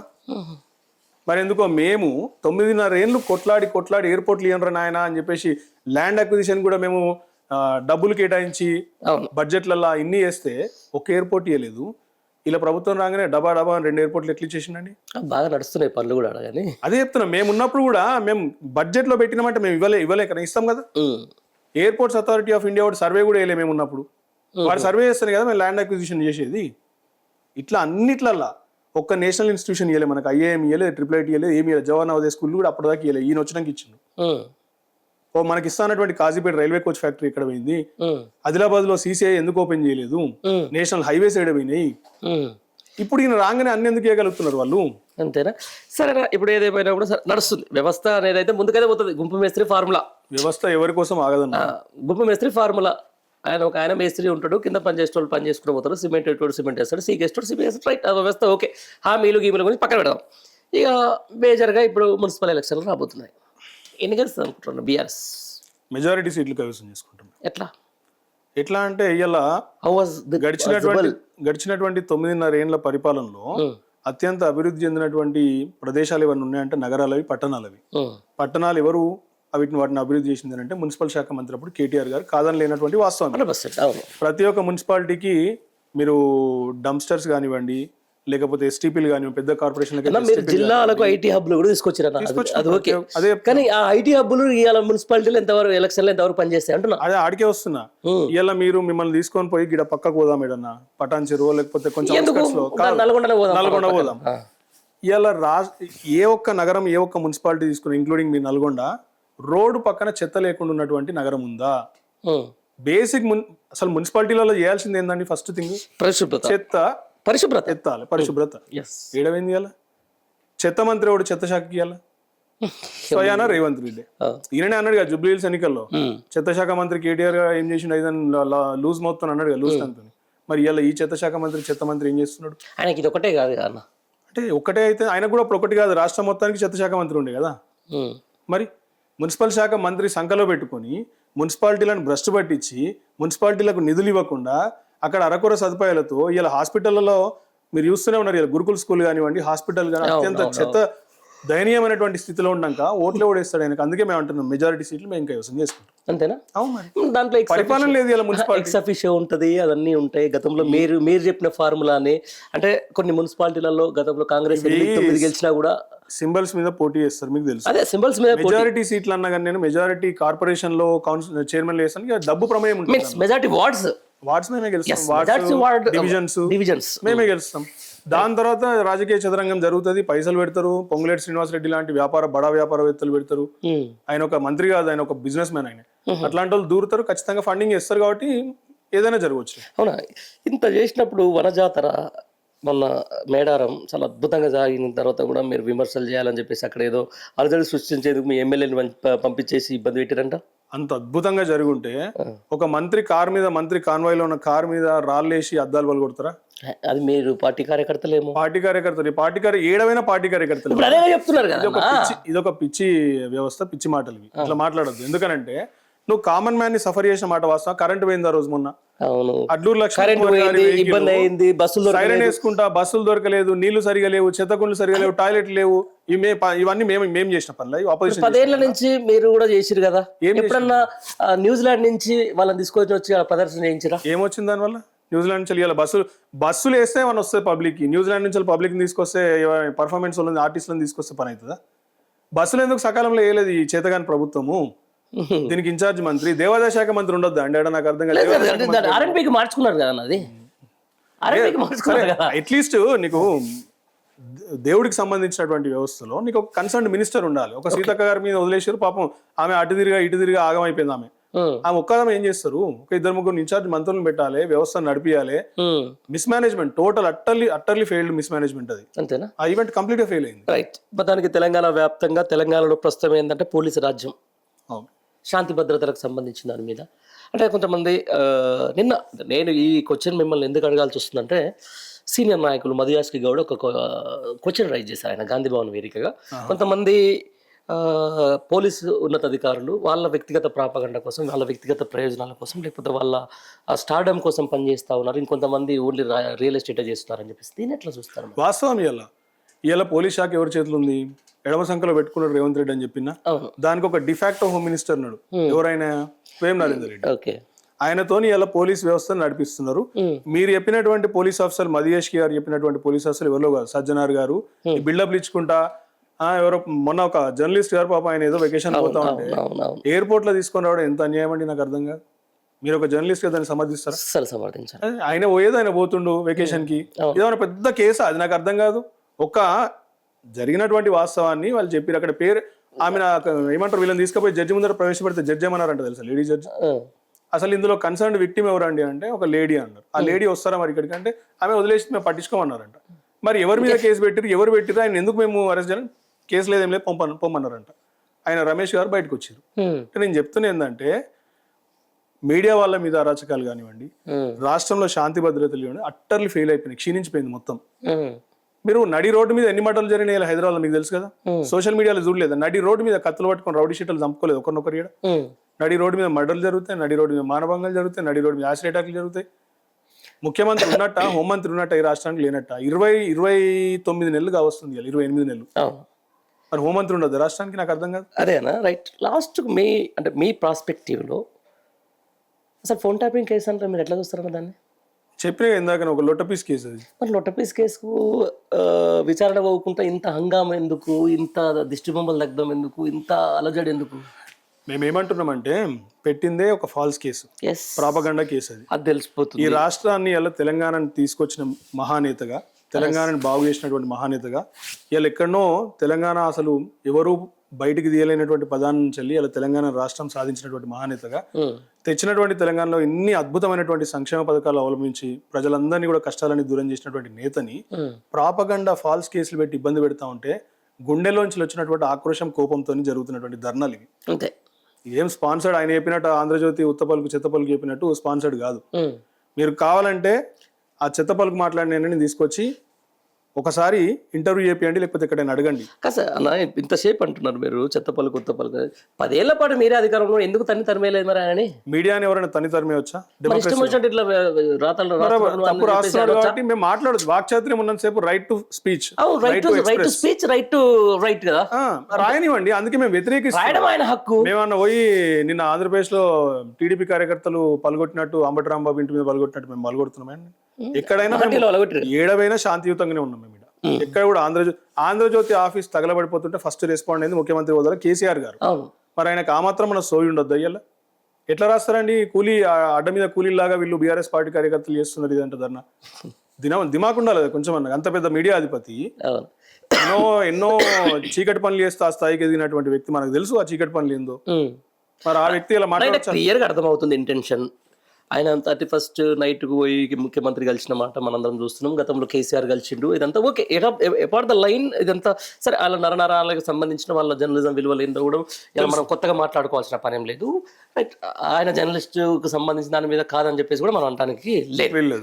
బట్ కాకపోతే ఇంత వ్యక్తిత్వ హననానికి పాల్పడుతున్నప్పుడు ఇట్లాంటి పేపర్లకు సంబంధించి దాని మీద మళ్ళీ ఒక విఫల రాష్ట్రంగా చూపించే ప్రయత్నం జరుగుతున్నప్పుడు దీన్ని అడ్డుకోవాల్సిందే. ఖచ్చితంగా మేము యాజ్ అ పార్టీ మా పార్టీ నాయకుల్ని ఇబ్బంది పెట్టినా, మా పార్టీ కార్యకర్తల్ని లేనిపోని వాదనలతో చిత్రీకరించి మమ్మల్ని ఏదో నష్టపరచాలని చూసినా మేము మొన్న బ్యాన్ చేయాలని చెప్పేసి నిర్ణయించుకున్నాం. మా పార్టీ అధిష్టానం క్లియర్ గా చెప్పింది. ఒక నిమిషం, అసలు నిజంగా తెలంగాణ రాష్ట్రం నుంచి గెట్అవుట్ అనాల్సింది వాళ్ళు మిమ్మల్ని అనాలా, మీరు వాళ్ళని అనాలా? ఎవరిని అవసరం లేదు. మరి ఎందుకన్నారు? బలుపు, అహంకారం. ఈ రోజు రాష్ట్ర ముఖ్యమంత్రి మా పపెట్ అంటే ఏంది, మా కీలుబొమ్మ, మా చేతిలో మా అధిపతి ఎవరైతే రాధాకృష్ణ ఉన్నాడో ఆయన చేతిలో గిట్ల ఊపితే ఇట్లా తిరుగుతాడు, బొంగరంలాగా ఇటు తిప్పి ఇటు తిరుగుతాడు, ఇటు తిప్పి ఇటు తిరుగుతాడు అన్న భావన ఆ వెంకటకృష్ణ మధ్యలో ఉంది. కాబట్టి ఒక నిఖార్సైనటువంటి తెలంగాణ ఉద్యమకారుడిని, ఒక గౌరవ ఎమ్మెల్సీని get out of my debate అన్నాడు. బలుపు అహంకారానికి నిదర్శనం అది. అంటే తెలంగాణ వాళ్ళు అంతా చిన్న చూపా నీకు? తెలంగాణ నడిబొడ్డున ఇలా స్టూడియో పెట్టుకుంటావు, తెలంగాణ నడిబొడ్డున ఉన్నటువంటి ముఖ్యమంత్రితో లాలుచి పడతావు, తెలంగాణ ప్రయోజనాలు పొందుతావు, మళ్ళీ తెలంగాణ ఉద్యమకారుల మీదనే నీ బల్బ్ మాటల. అందుకే చెప్తున్నారు, రేపు రానున్న రోజుల్లో ఇప్పుడు రాబోయే 3 ఏళ్లలో ఎట్టి పరిస్థితుల్లో వాళ్ళ టీవీలకు పోయేది లేదు. మా పార్టీ మన నాయకులు వాళ్ళ డిబేట్ లో పాల్గొనేది లేదు. చిమ్ముకోనివ్వండి, ప్రజలు గమనిస్తున్నారు. ప్రజల్లోకి పోతాం మేము. వీళ్ళు టీవీలలో మాట్లాడతారు, పేపర్లలో వేస్తారు కావచ్చు. ప్రజలు అన్ని నమ్మాల్సిన అవసరం లేదు. అన్ని నమ్మితే చాలా వింతలు విచిత్రాలు జరిగేవి ఈ దేశంలో. ఖచ్చితంగా ప్రజలు అటువంటి దుష్ప్రచారాలను నమ్మరు. పబ్లిక్ ఏది నిజం అనేది ఏది అబద్ధం అనేది తెలుసు, ఆ విజ్ఞత ఉంది. రేపటి రోజున వీళ్ళందరినీ కూడా తరిమేసేది ప్రజలు, ప్రజాస్వామ్యయుతంగా. కొట్టాల్సిన అవసరం లేదు. ఓటు ప్రజాస్వామ్యంలో ఓటు, అంతే. రైట్ అన్న, ఎట్లా అనిపిస్తుంది 2.5 ఏళ్ల పరిపాలన అంటే మీరు ఇంతసేపు చెప్పుకుంటూ వచ్చారు, ఓకే. మరి రానున్న రోజులు ఎట్లా సాగుతుంది అనుకుంటున్నారు? ఇంకా డిఫరెంట్ ఎట్లా ఉందనేది ఎవరైనా అడుగుతారు. ఏముండదని చాలా సవాళ్ళు ఉన్నాయి మీ పార్టీలోనే. అదే చెప్తున్నా, పార్టీ సవాళ్ళ గురించి తర్వాత మాట్లాడదాం, పరిపాలన గురించి మాట్లాడదాం. ఇప్పటికి జరిగినటువంటి పరిపాలనకి దీటుగా డిఫరెంట్ గా కొత్తగా ఏం చేయడు. 2,50,000 కోట్ల అప్పు తెచ్చిండు. ఈ రాబోయే 3 ఏళ్లలో ఇంకో 3 లక్షల కోట్ల అప్పు తెస్తాడు. మొత్తం 5 లక్షల కోట్లు. 5 మీరు చెప్పినట్టు 2.5 మొత్తం కలిపి 10 దాకా చేస్తారు. ఒక్క కొత్త ప్రాజెక్ట్ కట్టడు, ఒక్క కొత్త స్కీమ్ తీసుకురాడు, ఉన్నటువంటి రైతు బంధు స్కీమ్ కి డబ్బులు ఇవ్వడు, ప్రజలకు ఇచ్చినటువంటి హామీలన్నీ మర్చిపోతాడు, ఏమీ చేయడు. చివరికి అదేంది మూటలు తట్టలు మోసుకుంటే ఢిల్లీకి పంపిస్తాడు కట్టలన్నీ. ఇక్కడ తెలంగాణలో భూములు మింగుతాడు, కమిషన్ల ద్వారా జేబులు నింపుకుంటాడు. రాబోయే ఎన్నికల్లో ఒక 10,000 కోట్లు ఖర్చు పెడతాడు. ఇది వాస్తవం, ఇది జరగబోయేది ఖాయం. ఇది 10,000 కోట్లకు ఖర్చు పెడితే మరి ప్రజలు ఆయన వైపు మొగ్గితే అస్సలు కాదు, కుదరని ముచ్చటది. ఎందుకు కుదరదు అని అంటున్నా అంటే, నువ్వు ప్రజలకి కొంత ఏదైనా వర్క్ చేసి వాళ్ళకి ఏమైనా స్కీమ్ల రూపంలో డబ్బులు ఇస్తే కొంత నమ్ముతారు. నువ్వు ఏం చేసినావే నాకు అర్థం కాదు. 2.5 ఏళ్ళు ఏం చేయలేదు, ఇంకా 3 ఏళ్ళు నువ్వు చేస్తావు, ఏమన్నా చమత్కారాలు చేస్తావు అన్నాము. ఈ ప్రజలకు ఎవరికి లేదు. నాట్లు అయిపోయి దాదాపు ఒక నెల కావస్తుంది, 7 దాకా రైతు బంధు వేయలేదు. ఏమనాలి దాన్ని? చిన్న కమతం రైతులు 2 ఎకరాలు 3 ఎకరాల వాళ్ళకి ఆ 10,000 15,000 చాలా అంటే చాలా హెల్ప్ అవుతుంది. పల్లెటూరు బ్యాక్గ్రౌండ్ నుండి వచ్చిన వాటి చెప్తున్నా. అది ఇవ్వకపోతే మన వ్యవస్థ మొత్తం తారుమారు అవుతుంది. ఇలా యూరియా ఇస్తలేవు, ఇలా సకాలంలో యూరియా బస్తాలు షార్టేజ్. యాప్ పెట్టిండి ఇలా, పనికి మన యాప్. కేటీఆర్ గారు అన్నట్టు యాప్లలో యూరియా దొరకదు, షాపులలో దొరుకుతుంది. నువ్వు షాపులలో పెట్టాలి, యాప్లలో పెట్టొద్దు. ఇంత దుర్మార్గమా, ఇంత దరిద్రపోటు పరిపాలన ఏ రాష్ట్రంలో లేదు ఇప్పుడు. అంటే పరిపాలన అనుభవం లేకపోవడం వల్ల ఇన్ని దురవస్థలు అనుభవిస్తారు ప్రజలు. అంతేనా? అంతే, బరాబర్. Sir, end of the day అన్న, ఏదేమైనా కూడా పరిపాలన అనేది చాలా ఇంపార్టెంట్. అంటే రాష్ట్ర ప్రయోజనాలకు సరే తప్పదు, ప్రజాస్వామ్యం ఇచ్చిన గొప్ప అది ఒక ముఖ్యమంత్రి పదవి. నిజంగానే ఇంత జరుగుతున్నప్పుడు తెలంగాణ రాష్ట్రంలో ఇంత వ్యక్తిత్వ హననాలు, లేకపోతే మళ్ళీ శాంతి భద్రతలకు సంబంధించి, మళ్ళీ హైదరాబాద్లో 144 సెక్షన్ సంబంధించి ఇవన్నీ కూడా మనం చూస్తున్నాం. రైట్, అంటే ఎట్లా జరగకూడదో అట్లా జరుగుతుంది, ఏం జరగకూడదో అది జరుగుతుంది అనేది వాస్తవం. నేను కాదంటలేను. అది ఈ దాంట్లో సందట్లో సడేమి అన్నట్టు ఒకటి ఉంటుంది లెక్క. మీ ఇద్దరు కొట్టాడుకుంటే ఇంకో వేరే పార్టీ వచ్చి మధ్యలో చేసి ఇక్కడ పాగేసే ప్రయత్నం గట్టిగా జరుగుతుంది. వాళ్ళు ఎట్లా అంటే ఇటు వాళ్ళతోటి సఖ్యతతో మెలుగుతూ ఉన్నారు, లేకపోతే మీతోటి సఖ్యతతో మెలుగుతూ ఉన్నారు. ఏ పార్టీ గురించి మాట్లాడుతున్నారు మీకు తెలిసిన విషయమే, లేదు నేను అంటున్నా. బట్ దీంట్లో సందట్లో సడేమి దానికి ఎట్లా అడ్డుకట్టేయాలంటే మీ పార్టీ నుంచి ఎట్లా వేసుకుంటారు? మేము అడ్డుకట్టేయాల్సిన అవసరమే లేదు వాళ్ళతో. వాళ్ళకి ఇక్కడ స్థానం లేదు. 8 మంది ఎమ్మెల్యేలు ఉన్నారు, 8 మంది ఎంపీలు ఉన్నారు, అది చూసుకోండి. 8+8 గుండు 0 నిరూపితమైంది 2.5 ఏళ్ళు ఇప్పటికి. ఒక్క రూపాయి అదనంగా నిధులు తీసుకొచ్చిరా కేంద్రం నుంచి? ఉత్తరప్రదేశ్ కి లక్షల కోట్లు పట్టుకెళ్తారు, బీహార్ కి పట్టుకెళ్తారు, ఎలక్షన్ ఎక్కడ ఉంటే అక్కడికి పట్టుకెళ్తారు. బీహార్ లో మొన్న 7,500 కోట్లు ప్రతి ఒక్క మహిళా అకౌంట్ లోకి 10,000 రూపాయలు వేసిండ్రు. గ్రామ పంచాయతీలకు ఇచ్చే నిధులంతా కూడా సెంట్రల్ ఫండ్ అని అంటున్నారు. మరి అది డెవల్యూషనరీ ఫండ్స్ లో భాగం, అది 42% మనకు రావాల్సిన పంచవర్ష ప్రణాళికలు అవన్నీ నేనేమన్నా ఇందాక అదే విషయం చెప్పలేకపోతున్నారు కదా అంటున్నా. ఒక్క కొత్త రూపాయల బియ్యం ఆయన ఇచ్చింది కాదు, మనము కట్టే పన్నుల ద్వారా మనకు తిరిగి కొంత పన్నులు బ్యాక్ వస్తాయి, కొంత దేశ రక్షణ కోసం పోతాయి. ఆ తిరిగి వచ్చే పన్నుల్లోనే ఈ బియ్యం ఇస్తున్నారు, ఈ రోడ్లు వేస్తున్నారు, కేంద్ర సంస్థల నుంచి అవి కొత్తగా ఏదైనా ఇచ్చిర్రా? ఇవాళ దాకా ఎయిర్పోర్ట్లు ఇవ్వాలని ఇందాకనే చెప్పినా. ఒక్క గవర్నమెంట్ మెడికల్ కాలేజ్ ఇచ్చిర్రా ఇండియాలో? తెలంగాణకి ఒక్క గవర్నమెంట్ మెడికల్ కాలేజ్ ఇవ్వలేదు. ఒక్క ఐఐఎం రాలేదు. పెద్ద రాష్ట్రం హైదరాబాద్ నగరం లాంటి సిటీకి ఒక ఐఐఎం ఉండాలి, ఇవ్వలేదు. ఒక IIIT లేదు. ఫార్మా కంపెనీస్ కి ప్రోత్సాహకం లేదు. సెమీ కండక్టర్ కంపెనీస్ ఇక్కడికి వస్తే తీసుకుపోయి గుజరాత్కి తరలిస్తారు. వాళ్ళకి స్థానం లేదు ఇక్కడ. ఒక్క 8+8 గుండు 0 అండి. 8+8 16 అయితే వేరే రాష్ట్రాల్లో అయితే, ఇక్కడ గుండు 0 అంటే ఒక్క రూపాయి రాలేదు కేంద్రం నుంచి వెళ్ళి. ఏ ముఖం పెట్టుకుని ఇలా వాళ్ళు ఓట్లకి వెళ్తారు రేపటి రోజున? అరిగిపోయిన రికార్డు లాగా మేము రేషన్ బియ్యం తెస్తున్నాం, మేము అది తెస్తున్నాం అంటే, అరే సన్నాసులారా, మా దగ్గర నుంచి తీసుకుపోయే రూపాయల మాకు ఇచ్చేది మీరు 48 పైసలు ఇస్తారు, 52 పైసలు మింగుతున్నారు మీరు. మరి ఆ 48 పైసల్లో భాగమే ఈ బియ్యము ఇవన్నీ తీసుకుంటున్నారు కదా, ఇది తెలియదు, జనాలకు తెలుసు. వాళ్ళకి స్థానం లేదు ఇక్కడ. ఖచ్చితంగా ప్రజలు వాళ్ళని రిజెక్ట్ చేస్తారు, క్లియర్ రిజెక్షన్ చేస్తారు. ఇంకొకటి మీరు అన్నారు ఇందాక వ్యక్తిత్వ హననం గురించి.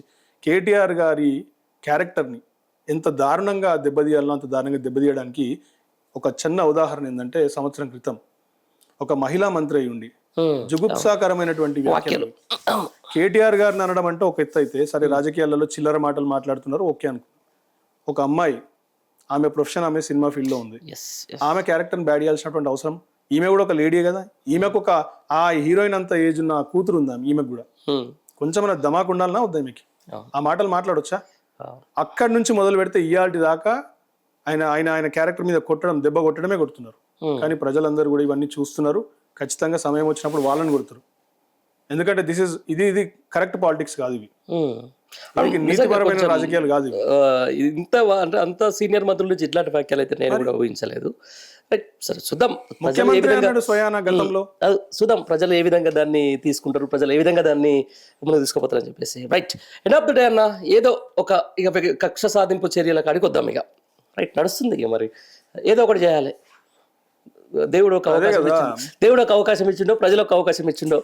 ఈ వ్యక్తిగత దుగ్ధానం ఒకటి ఉంటుంది మనిషికి. నన్ను గది చేసిరు, నేను ఇది చేస్తా అని చెప్పేసి రేపు పొద్దున అదే జరిగితే మీరు అనుకున్న నాయకులను ఎవరన్నా జైల్లో పెట్టే పరిస్థితి వస్తాయి. ఏంది బీఆర్ఎస్ పార్టీ స్టాండ్? జైల్లో న్యాయపరమైనటువంటి కేసుల ద్వారా ఏమన్నా చిక్కులు, కోర్టు ఇచ్చినటువంటి ఆర్డర్స్ ద్వారా జైల్లోకి వెళ్తే మాత్రం ఖచ్చితంగా లీగల్ గా కొట్లాడతాం. ఎందుకంటే ఇప్పుడు పెట్టినటువంటి తూతుంబర్ తుపేల్ కేసులన్నీ కూడా అవి జైలు పంపించినంత స్ట్రాంగ్ ఏది కాదు. ఎందుకంటే అందులో తప్పులే జరగలేదు. లీగల్ గా ఏ ఒక్క కేసు నిలబడదు, అందులో తప్పులు జరగలేదు వాస్తవానికి. ఇవి కాకుండా ఇంకేమైనా కొత్తగా సృష్టించి జైల్లో పెట్టాల్సిన అవసరం వచ్చి పెడితే గిట్ట చెప్పలేము. కానీ సృష్టించబడినటువంటి కేసులన్నీ కూడా పబ్లిక్ కి మేము చెప్తాము. ఎన్ని అబద్ధాలు ఆడియాలా, వీళ్ళని క్యారెక్టర్ అసాసినేట్ చేస్తూ వీళ్ళని జైల్లోకి పంపిస్తున్నారు, పబ్లిక్ కి విడమర్చి చెప్తాము. ఖచ్చితంగా పబ్లికే న్యాయ నిర్ణేతలు అల్టిమేట్ గా. ఈ లోటపీస్ కేసులకి, ఈ లట్టుపొట్టు కేసులకి, సిట్లకి భయపడేది ఎవరు లేరు. ఇక్కడ తెలంగాణ ఉద్యమంలో ఎట్లా కొట్లాడినా మీకు తెలుసు, మీరు అందరూ దానిలో ఉద్యమ భాగస్వాములే. అట్లీస్ట్ మాలాంటి అమెరికాలో కొట్లాడినా, మీరు లోకల్లో కొట్లాడినా ఎన్ని కేసులు ఇరుక్కున్నారో మాకు తెలుసు. కేసులకి ఎవరైనా భయపడతారా? లేదా టీఆర్ఎస్ పార్టీలో పుట్టిన మరి అదే చెప్తున్నాం, వీళ్ళు ఎన్ని కేసులన్నా పెట్టనియండి, ఫైనల్ గా అల్టిమేట్ గా సత్యమేవ జయతే, ట్రూత్ విల్ ప్రివేల్. అంతే. రైట్, చూద్దాం మరి భవిష్యత్తులో. మీకు కూడా సరే, మీ గురించి అడగడం కూడా మర్చిపోయినా, ఎట్లా ఉందన్న మరి ఏంటి పరిస్థితి? What about future plans? వచ్చిర్రు, రాజకీయంలోకి వచ్చిర్రు. నేను ఒక నిబద్ధత గల బీఆర్ఎస్ కేసీఆర్ సైనికుడిని. నాకు పార్టీ రేపు పిలిచి ఏ ఒక్క బాధ్యత చెప్తే ఆ బాధ్యతను ఖచ్చితంగా నెరవేర్చే ప్రయత్నం చేస్తే తప్ప పార్టీకి బర్డెన్ అవడం, నాయకుడికి బర్డెన్ అవడం లాంటి కార్యక్రమాలు ఏమి చేయను. పార్టీ పలానా తీసుకురాపోరని ఆయన అంటే తీసుకొస్తా, ఇది చేసి తీసుకురాపంటే నంబర్ 1 చేసి తీసుకొచ్చి చూపిస్తా. అంతకుమించి నాకు ఎటువంటి ఏది అవసరం లేదు, ఏ ఆశలు లేవు, ఆశయాలు లేవు. అంతే. కేవలం కేసీఆర్ గారి నిబద్ధత గల సైనికుడిలాగా కేటీఆర్ గారు, హరీష్ రావు గారు అంటే నాకు అభిమానం. కాబట్టి వాళ్ళ కోసమే వచ్చి ఇక్కడ పనిచేద్దామని అనుకుని వచ్చిన. లేకపోతే నా ఉన్నత లైఫ్ స్టైల్ చదువులు ఉన్నత ఉద్యోగాలు అదే వదిలిపెట్టి చెప్తున్నా, 18 సంవత్సరాలు అమెరికాలో ఉన్నా సక్సెస్ఫుల్ గా. ఒక ఆంటర్ప్రినర్, ఒక బిజినెస్ మ్యాన్ కూడా. నా కంపెనీ ఇప్పటికీ రన్ అవుతుంది అక్కడ. ఓకే పెద్ద ఇల్లు, మంచి కుటుంబం, లావిష్ లైఫ్ స్టైల్ ఉంది, కంఫర్టబుల్ లైఫ్ ఉంది, నాకు ఏమీ అవసరం లేదు అక్కడ. ఓకే అయినా కానీ ఇక్కడికి పార్టీ కోసము, నాయకుడి కోసం పనిచేయడానికి వచ్చిన ఇవాళ. ఖచ్చితంగా రాబోయే పార్టీ కోసం కానీ ప్రజల కోసం రాలేదా? అంటే ఇప్పుడు ప్రజల కోసమే ప్రజా అవకాశం ఇస్తే నాయకుడు ప్రజల కోసం. అవకాశం ఇస్తే ప్రజల కోసం పనిచేస్తాం. Yep. Okay. ఖచ్చితంగా అవకాశం అయితే ఇవ్వాల్సింది మా నాయకుడు ఇవ్వాలి. నాయకుడు అవకాశం ఇచ్చిన రోజు ఖచ్చితంగా ప్రజలు తిరుగుతాం. ఇవాళకి నేను ప్రజల్లోనే ఉంటున్నా. ఓకే హైదరాబాద్ లో ఇలా స్టూడియోలో కనబడితే ఇక్కడన్నట్టు కాదు. నేను వాస్తవంగా నేను ఉండేది వారం 10 రోజులలో దాదాపు ఒక 5-6 రోజులు ఆడనే ఉంటాను నేను. ఎట్లా ఉందన్న మరి రామగుండం అది లార్జెస్ట్ కార్పొరేషన్ కదా, అది ఇప్పుడు ఓల్డెస్ట్ కార్పొరేషన్ అంత, I think so, right? Karimnagar తర్వాత అదే అదే అంటే ఎట్లా ఉంది అక్కడ పార్టీ ఏ విధంగా బలంగా ఉంది. పార్టీ వాస్తవంగా బలంగా ఉంది. సింగరేణిలో వీళ్ళు చేసినటువంటి స్కామ్లు, వీళ్ళు ఇచ్చినటువంటి హామీలన్నీ నెరవేర్చకపోవడము, తర్వాత మా రామగుండంలో స్థానిక ఎమ్మెల్యే ఏదైతే అరాచక పాలన సాగిస్తున్నాడు, అంటే ఒక 2000 మంది ఇండ్లు, తర్వాత దుకాణాలు ఇప్పటికే నీలమట్టం చేసిండు, కూలగొట్టిండు, రోడ్స్ మొత్తం మామూలుగా అసలు సింగరేణి గెటప్ లోనే ఉంటాడు కదా అన్న ఆయన ఎప్పుడు. బిల్డప్లు అవి. రేవంత్ రెడ్డి ఎట్లయితే సూటు బూట్ వేసుకోవడము, స్టైల్ గా ఈ కాస్ట్లీ బట్టలు వేసుకొని కాస్ట్లీ మినిస్టర్ లాగా పనిచేస్తున్నాడో, ఈయన కూడా అంతే. అక్కడ కామన్ మ్యాన్ కాదు వీళ్ళు, కాస్ట్లీ మ్యాన్ వీళ్ళు. అవునా? మా దగ్గర మక్కాన్ సింగ్ గారి రోజు ఆదాయము 15 లక్షలు, నిత్యం వచ్చే ఆదాయం. ఫ్లై యాష్ అని ఉంటుంది కదా, బూడిద ఉంటుంది కదా, ఎన్టీపీసీ ఫ్లై ముడి సరుకు, దాని నమ్మకం ద్వారా దాదాపు రోజుకి 15 లక్షలు సంపాదిస్తున్నాడు, ఆర్జిస్తున్నాడు. అందుకనే మెస్సిన్ తీసుకొచ్చింది సింగరేంచలు, అవి లీగల్ గా ఇప్పించిండు. కొడుకులు అది దొంగ పనే అది కూడా. మక్కాన్ సింగ్ కొడుకు, మక్కాన్ సింగ్ వియంకురాలు, మక్కాన్ సింగ్ మన రేవంత్ రెడ్డి మనవడు, రేవంత్ రెడ్డి తమ్ముడు కొండల్ రెడ్డి కొడుకు, రేవంత్ రెడ్డి అనుచరుడు రోహిన్ రెడ్డి కొడుకు. వాళ్ళ ఫ్యామిలీ అఫేర్ లాగా అయిపోయింది అది. రాష్ట్ర పైసలు తీసుకుపోయి తగలబెట్టిరు ఇలా ఫ్యామిలీ అఫేర్ లాగా. ఇవన్నీ ఒక ఎత్తు అయితే, మొన్నటికి మొన్న హిందూ మత విశ్వాసాలని లెక్కలోకి పరిగణలోకి తీసుకోకుండా 46 దారి మైసమ్మ గుళ్ళను కొలగొట్టించింది ఒకటే రోజు రాత్రి జేసీబీలతో. 46 దారి మైసమ్మ గుళ్ళని. అంటే ఎంత మత విశ్వాసాలని రెచ్చగొడుతున్నాడు, లేకపోతే మత విశ్వాసాన్ని పరిగణలోకి తీసుకుంటున్నాడు మీరు ఆలోచించాలి ఒకసారి. ఇళ్లను, దుకాణాలను కూడా బాగా ఆయన మీద కొడుకు సంబంధించినట్లు కొంచెం పోలీసు వ్యవస్థను కూడా ఏదో అని చెప్పేసి నేను చూసా. ఆయన సతీమణికి పోలీస్ ప్రొటెక్షన్ ఉంటుంది. ఆమెకు అసలు ఏం పదవి లేదు, ఏమి ప్రజల నుంచి ఎన్నుకోబడినటువంటి ప్రజాస్వామ్య పదవి లేదు, ఏమీ లేదు. ఆమె పోతే ఆమె వెనకాల పోలీసులు పోతారు. కొడుకు కూడా క్రికెట్ ఆడుతుంటే కొడుకుతో పాటు కూడా పోయింది సెక్యూరిటీ. అంటే వ్యవస్థల్ని భ్రష్టు పట్టించడంలో రేవంత్ రెడ్డి నుంచి కింద ఎమ్మెల్యే వరకు ప్రతి ఒక్కరు ముందు వరుసలో ఉన్నారు. ఇలా నాశనం చేస్తారు పోలీసు వాళ్ళు కూడా అంతే. వాళ్ళకి తగ్గట్టు వీళ్ళు తయారైపోయినారు. ఎవరెవరైతే అంటే పర్టికులర్ రామగుండానికి సంబంధించిన విషయంలో అక్కడ ఉన్నటువంటి స్థానిక ఎమ్మెల్యే తనే ఒక రాజు అనేది ఫీల్ అవుతారు అని చెప్పి, ఆయన పేరు కూడా రాజే. ఆయన మీద కొంచెం అదైతుంది మరి. నిజమే, అది వాస్తవంగా చెప్తున్నా కదా. ఆయన ఒక డిక్టేటర్ మాదిరిగా తయారైంది అక్కడ. అందరినీ హుకుం జారీ చేస్తాడు. అరే నా మాట వినకపోతే నీకు ఇంకా బాలకృష్ణ డైలాగ్ ఉంది, నెక్స్ట్ బర్త్డే ఉండదు. అంతేనా? అదే లెవెల్ అవి బెదిరింపులు, అక్రమ కేసులు. సిఐలు అయిన మనుషులే, ఎస్ఐలు అయిన మనుషులే, ఏసీపీ అయిన మనుషులే, కలెక్టర్ నుంచి కింద దాకా అందరూ అయిన మనుషులే. ఎవరిని పడితే వాళ్ళని బెదిరిస్తాడు. ట్రాక్టర్ నుంచి ఇసుక దందా ఒక దిక్కు, మట్టి దందా ఒక దిక్కు. అయితే 15 లక్షలు పర్ డే. 15 లక్షలు అంటే మాటలు కాదు, పెద్ద ఫెన్స్. మరి 100 కోట్లకి వెళ్ళిపోయింది ఆయన కరప్షన్. ఇది రామగుండం ప్రజలందరికీ ఎరికే. ఓకే, ఖచ్చితంగా రానున్నసారి నెక్స్ట్ ఎలక్షన్ లో ఆయన ఉండనే ఉన్నాడు అక్కడ. ఆ ప్రాంతంలో కూడా ఉన్నాడు. ఓడిపోయినాక కూడా తట్టబుట్ట దొరుకుని దుబాయ్కి వెళ్తాడో, లేకపోతే అమెరికా వెళ్తాడో, లేకపోతే హైదరాబాద్ వచ్చి ఉంటాడు అంతే. ఆయన చీటికి మాటికి ఏంటంటే ఆయనకు జల్సాలు బాగా అలవాటు. ఆయనకి ఖతర్నాక్ జల్సాలు. జల్సా పురుషుడు, సుఖ పురుషుడు. ఆడ కూల్చివేతలు ఆర్డర్ వేస్తాడు, ఆయనతో ఫ్లైట్ ఎక్కి దుబాయ్కో అమెరికా ఎక్కిస్తాడు. ఇక్కడ కూలుస్తా ఉంటారు, పేదోడి గూడు కుదురుస్తా ఉంటాడు, ఆయన పోయి ఆడ జల్సాలు చేస్తూ ఉంటాడు. పెద్ద పెద్ద బుర్జ్ ఖలీఫా లాంటి హోటళ్లలో రోజుకి 5 లక్షలు 6 లక్షలు దానికి. అంత జల్సా రాయుడు మనోడు. ఇక్కడ ఏదైతే ₹1,00,000 బూట్లు, 2 లక్షల రూపాయల షర్టులు ఇవన్నీ వేస్తుండే ముఖ్యమంత్రి, మా ఎమ్మెల్యే కూడా గవి వేస్తాడు. అప్పుడప్పుడు ఇది కనపడుతుంటాడు కదా. అవును, గివెన్సీ బ్రాండ్, బాల్మెన్ బ్రాండ్, ఇవన్నీ ఎక్స్పెన్సివ్ బ్రాండ్స్. ఇవన్నీ ముఖ్యమంత్రి వేసే చెప్పులు కూడా గట్లే ఉంటాయి కదా, 2 లక్షల రూపాయల చెప్పులు. అధికారంలో ఉన్న వాళ్ళు ఎమ్మెల్యే కేసీఆర్ గారిని చూస్తే ఎన్నడైనా ఆ భావన అనేది కనపడదు. ఒక పల్లెటూరులో ఒక పెద్ద మనిషి ఉంటారు చూసిండ్రా, చెట్టు కింద కూర్చొని పంచాయతీ లేపే పెద్ద మనిషి. పాతకాలం పెద్ద మనుషులు, ఈ కాలం పెద్ద మనుషులు కాదు. పాతకాలం పెద్ద మనుషులు లుంగి కట్టుకొని, చినిపోయిన ఒకటి బనీన్ వేసుకొని, పొక్కలుండే బనీను, పొద్దున పూట అయితే నోట్లో వేపపులు వేసుకొని ఎట్లయితే ఉంటారో ఒక అదే గెటప్ ఉంటాడు కేసీఆర్. ఆయన ఫామ్ హౌస్, ఆయన వ్యవసాయ క్షేత్రంకి వెళ్తే షోలాపూర్ చెప్పులు వేస్తారండి ఇయాల్టీ కూడా. అవునవును. ఈ సన్నాసి మనొద్దు కానీ గుచ్చి బూట్లు హోమ్స్ అనే బ్రాండ్ ఉంటాయి, ఇలా చెప్పులు వేసి నిన్న అవునవును. 1,20,000 రూపాయలు చెప్పులు హోమ్స్ అనే బ్రాండ్. బో. ఒక అట్లాంటి వేస్తాడు సార్, వేసేటి 400 రూపాయలు 300 రూపాయలు చెప్పులు ఇయాల్టీకి కూడా. మ్హూ. సార్కి డ్రెస్ వేయడం వల్ల గౌరవం రాలేదు, సార్ మీద డ్రెస్ ఉన్నందుకు డ్రెస్ గౌరవం వచ్చింది. ఎస్. ఈయనకేమో ఈయన గౌరవం లేదు కదా, కాబట్టి ఇటువంటి కాస్ట్లీ డ్రెస్లు వేసుకుంటే నాకు గౌరవం వస్తుందని చెప్పేసి కాస్ట్లీ డ్రెస్లు వేసుకుంటున్నాను. ఓకే రైట్ అన్న, చూద్దాం భవిష్యత్తు ఏం నిర్ణయిస్తుందో ఏంకతో.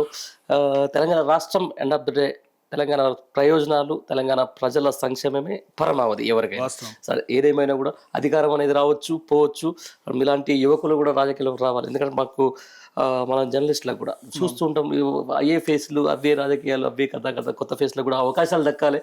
మీరు కూడా భవిష్యత్తులో థ్యాంక్ యూ అన్న. చూద్దాం, ఏదైనా ఏం జరిగినా మంచిదే కదా, థ్యాంక్ యూ రావాలని చెప్పేసి కోరుకుందాం. థ్యాంక్ యూ విలువైన సమయం ఇచ్చినందుకు. థ్యాంక్ యూ అన్న.